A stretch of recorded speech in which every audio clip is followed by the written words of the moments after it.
Movie की starting होती है एक फार्म को दिखाते हुए जिसमें काफी ज्यादा शीप्स होती हैं। सभी एक तरह की होती हैं। उनमें एक ऐसा शीप होता है जिसका नाम है शॉन और वही इस मूवी का मेन कैरेक्टर भी है। अब हमें इनका ऑनर दिखाया जाता है जो कि एक फार्मर है और एक मिडिल एज्ड मैन है। ये सारे शीप अपनी लाइफ से काफी तंग हैं क्योंकि फार्मर इनसे काफी ज्यादा काम करवाता है और उनकी लाइफ भी काफी बोरिंग और सेम रूटीन की है। फार्मर ने सभी शीप्स को एक ही तंग जगह पर रखा होता है। वो उनसे प्यार भी नहीं करता था, बस उनसे फायदा उठाता था उनकी वूल लेकर। शॉन ये सारी बातें जानता था और अपने साथियों को भी बताने की कोशिश करता है। अब शॉन इन्हें सारा प्लान समझाने के बाद बाहर आ जाता है। इन शीप्स ने इस फार्मर के डॉग को भी एक हड्डी की मदद से इस तरफ से बाहर भेज दिया होता है ताकि जब ये लोग निकलने की कोशिश करें तो डॉग इन पर अटैक न कर सके। अब हम देखते हैं कि फार्मर इनको खोलने आता है लेकिन ये सब के सब शीप्स बाहर भागने लगती हैं। फार्मर इन्हें पकड़ने की काफी कोशिश करता है लेकिन क्योंकि वो अकेला होता है उसका डॉग भी यहाँ पर नहीं होता तो इनको नहीं पकड़ पाता। आखिरकार वो थक कर यहीं पर सो जाता है। ये सारी शीप्स उसे एक ट्रॉली में लिटा देती हैं। वो उसका ड्रेस चेंज करके उसे नाइट सूट पहना देती हैं जिसमें वो रात को सोता है और साथ ही साथ उसके कानों पर हेडफोन्स लगा देती हैं ताकि वो जाग न जाए और फिर उस तरफ बढ़ती हैं जहाँ पर वो रात गुजारता है यानी सोता है। ये एक वैन होती है जो कि एक मूविंग हाउस भी है और फिर इसके बाद उस ट्रॉली को उस वैन की तरफ ले जाती हैं जो फार्मर की होती है और उसे आराम से वहाँ पर लिटा देती है और खुद फार्मर के घर में चली जाती हैं। अब वहाँ पर फार्मर का डॉग भी वापस आ जाता है और वैन में अपने मालिक को देखता है। वो वैन का दरवाजा खोलने की कोशिश करता है लेकिन वो नहीं खुल पाता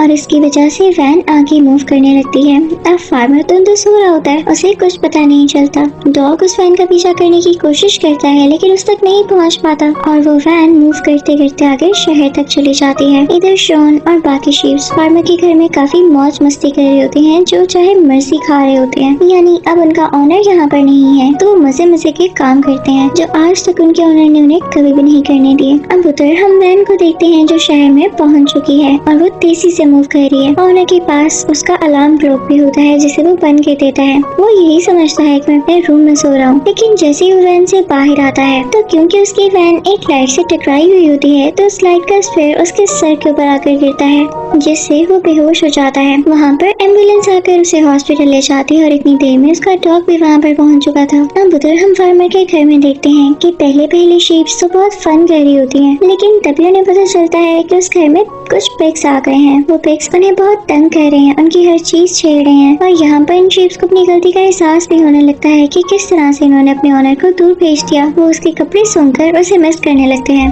अब यहाँ पर शॉन कहता है कि मैं उनको वापस लाऊंगा। सामने एक बस गुजर रही होती है तो शॉन उन सबसे कहता है कि मैं इसी बस में शहर जाऊंगा और उनको वापस लेकर आता हूँ। अब वो चुपके से उस बस की सीट के नीचे छुप जाता है। अब जैसे ही शॉन शहर में पहुंचता है तो वो देखता है कि वहाँ पर एक स्ट्रे डॉग है यानी आवारा कुत्ता है जिसे एनिमल कंट्रोल वाले आकर पकड़ लेते हैं। अब शॉन डर जाता है कि कहीं ये मुझे भी ना पकड़ लें तो वो छुपने की कोशिश करता है लेकिन तभी वो देखता है कि पिछली बस में और उसके बाकी साथी भी आए हैं यानी जो उसके बाकी साथी शीप थे वो भी पिछली बस में आ चुके हैं। वो उनको इशारा करता है कि एनिमल कंट्रोल वालों से बच कर आना। वो बाकी शीप्स को बहुत केयर के साथ बस से उतार लेता है पर इस सब में उनके वूल का एक टुकड़ा जमीन पर ही गिर जाता है और जब एनिमल कंट्रोल वाला वहाँ पर आकर देखता है तो उसे पूरा यकीन हो जाता है कि यहाँ पर जरूर कोई न कोई शीप है। अब उसे क्या पता था यहाँ पर तो शीप्स का पूरा ग्रुप है और वो सारी शीप्स एक शॉप में जाती हैं। वहाँ पर ह्यूमन स्वेटर्स होते हैं यानी इंसानों के पहनने वाले स्वेटर्स, कोट और कपड़े होते हैं और इसकी मदद से वो अपने गेटअप चेंज कर लेती हैं। दो तीन शीप्स एक साथ एक ड्रेस पहन लेती हैं और शॉप से ऐसे बाहर निकलती हैं जैसे इंसान हो। अब उधर हम देखते हैं कि उस ओनर को यानी उसी फार्मर को हॉस्पिटल लेकर आया गया है और उसका डॉग भी उसके पीछे पीछे आ जाता है। पर जब वो हॉस्पिटल में अंदर जाने की कोशिश करता है तो उसे रोक लिया जाता है ये कहते हुए कि डॉग्स का हॉस्पिटल में आना अलाउ नहीं है। क्या तुम्हें सिंबल नजर नहीं आ रहा? वो डॉग वहीं पर बैठकर इंतजार करने लगता है पर उससे रहा नहीं जाता और जैसे तैसे करके अंदर आ ही जाता है। उसने अपना गेटअप बदल लिया होता है, मुंह पर मास्क होता है और कॉस्ट्यूम भी इंसानों जैसा पहन रखा होता है जैसे सर्जन्स हो। उधर हम देखते हैं कि फार्मर की याददाश्त जा चुकी है यानी उनकी मेमोरी जा चुकी है, उन्हें कुछ भी याद नहीं है और इसकी वजह यही है जो उनके सर पर चोट आई थी। अब जैसे ही डॉग वहाँ पर आता है तो वो देखता है कि वहाँ पर कुछ लोग आ रहे हैं और इस वजह से कि उन लोगों को शक न हो वो एक सर्जरी रूम में चला जाता है पर उसे क्या पता था कि इसके अंदर भी लोग हैं। वहाँ पर सर्जरी स्टार्ट होने वाली होती है और इस डॉग के कॉस्ट्यूम की वजह से उसे समझा जाता है कि एक सर्जन है और उसे सर्जरी स्टार्ट करने को कहा जाता है। अब यहाँ पर वो डॉग फंस चुका था, वो कुछ नहीं कर सकता था तो वो सर्जरी करने के लिए हाँ ऑन कर देता है और जैसे वो इंस्ट्रूमेंट पकड़ता है उसे एक स्केलेटन नजर आता है जिसमें बोन्स होती हैं। और आप तो जानते हैं बोन्स डॉग्स की कितनी फेवरेट होती हैं। उससे रहा नहीं जाता, उसके मुंह में पानी आने लगता है। वो फौरन बॉन की तरफ बढ़ता है और उसे चाटने लग जाता है जिसकी वजह से वो पकड़ा जाता है। इतनी देर में वहाँ पर रियल सर्जन भी आ जाता है और डॉग को बाहर निकालना पड़ता है। और उधर हम फार्मर के रूम में देखते हैं कि वो लेटा होता है, पर तभी वहाँ पर एक आदमी होता है। उसके हाथ में हैमर और नेल होता है, यानी हथौड़ा और कील। वो वहाँ दीवार में लगाने आया था, लेकिन फार्मर को लगता है कि मुझे हर्ट करने वाला है, तो वो फौरन से उठकर वहाँ से भाग जाता है। वो हॉस्पिटल से बाहर ही निकल आया था और उधर शीप्स जगह जगह फिर रही थी, लेकिन उन्हें भी हर जगह से किक आउट कर दिया जाता था, यानी बाहर निकाल दिया जाता था। अब ये शीप्स एक और रेस्टोरेंट में जाती हैं ताकि खाना खा सकें, लेकिन जो कॉस्ट्यूम शीप शॉन ने पहना होता है वो उधड़ने लगता है क्योंकि उसका एक धागा एक हुक में फंस चुका था। अब जैसे ही उसकी रियल फॉर्म रिवील होती है कि ये तो एक शीप है, तो सारे लोग डर जाते हैं और वहाँ का मैनेजर फौरन से एनिमल कंट्रोल वालों को कॉल कर देता है। तो एनिमल कंट्रोल वाला वही आदमी यहाँ पर आता है और शॉन को पकड़ के अपने साथ ले जाता है, पर शॉन के साथ यहाँ पर कुछ नहीं कर सकते थे, वरना वो भी पकड़े जाते। शॉन रास्ते में देखता है कि उसका फार्मर यानी उसका ऑनर जा रहा है, पर वो यहाँ पर कुछ भी नहीं कर सकता था। अब हम फार्मर को देखते हैं जो अपनी धुन में चल रहा होता है, उसे कुछ भी याद नहीं होता। वो एक बार्बर शॉप में चला जाता है और वहाँ पर काफी रिच आदमी आया होता है जिसके बाल सफेद कलर के होते हैं, ऐसे लग रहा था जैसे कोई फूल हो। वो वहाँ पर काफी परेशान हाल में आया होता है और कहता है कि मेरे बाल बिगड़ चुके हैं, इनका कोई ऐसा हेयर कट करो जो मुझे दोबारा से अच्छे लगने लगे। अब यहाँ पर फार्मर को उस आदमी के बाल देखकर बिल्कुल ऐसा ही फील होता है जैसे उसकी शीप की फूल हो, और पास ट्रिमर भी पड़ा होता है। वो फौरन से ट्रिमर उठाता है और उसके बालों से तरह से ट्रिम करने लगता है जैसे वो शीप्स की किया करता था।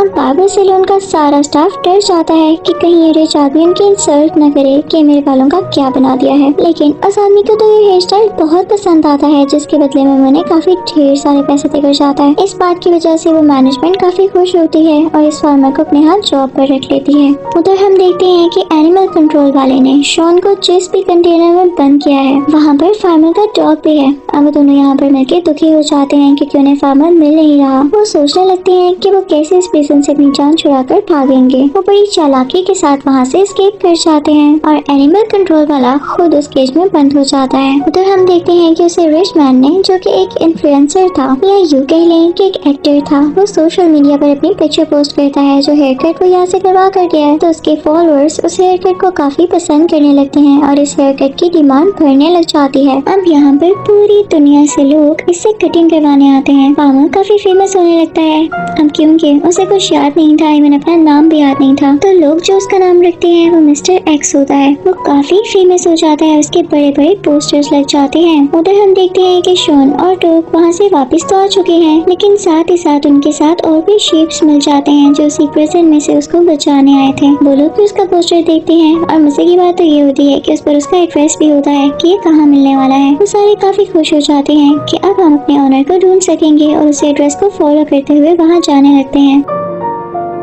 अब ये सारे के सारे शीप्स उधर पहुंच जाते हैं, यानी बार्बर सैलून में। वहाँ पर शॉन जब अंदर जाता है तो वो फार्मर उसे पहचानता नहीं है और उसे वहाँ से बाहर निकाल देता है। पर शॉन को लगता है कि उनसे नाराज अरब सेटल हो चुका है और अब हमें बुलाना नहीं चाहता। शॉन की आंखों में आंसू आ जाते हैं और वो बाहर आकर अपने साथियों को बताता है और वो लोग गार्बेज के पास ही रात गुजारने का फैसला करते हैं। शॉन काफी उदास होता है और अपने ऑनर की पिक्चर को बार बार देख रहा होता है, पर वो पिक्चर अचानक से उठ जाती है। तभी हम देखते हैं कि वहाँ पर एक बेबी शीप यानी बहुत छोटी शीप रो रही होती है। तो सब शीप्स उसके इर्द गिर्द गाना गाने लगती हैं ताकि उसका मूड ठीक कर सके।